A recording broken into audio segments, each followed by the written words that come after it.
இன்றைக்கி கோதுமை போலி செய்ய போகிறோம். அதுக்கு தேவையான பொருள் என்னென்னு பார்த்துருவோம். கோதுமை மாவு, கடலைப்பருப்பு, மஞ்சள், உப்பு. இப்போ மாவு பிசைய போகிறோம்.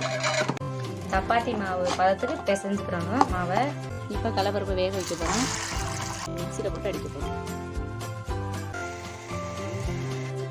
இந்த பதத்தில் அரைச்சி எடுத்துக்கிறோம். வெல்லம் போட்டு தண்ணி ஊற்றி கொதிக்க வைக்க போகிறேன். மிக்சியில் அடித்து வச்சுருக்க பருப்பை இப்போ சேர்க்க போகிறோம். இனி தேங்காய் சேர்ப்போம். இப்போ ரெடி ஆயிடுச்சு. இந்த பதத்துக்கு வந்தோன்னா இறக்கிடுவோம். பிசைஞ்சு வச்சுருக்க கோதுமை மாவை இந்த மாதிரி உருண்டை உருட்டி வச்சுக்கிடுவோம்.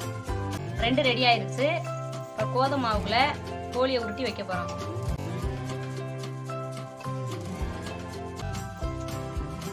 போலி கீழே ஒட்டாம செந்நிறமாக வந்தோடனே எடுத்துடலாம். மறுபடியும் அடுத்த வீடியோவில் சந்திப்போம்.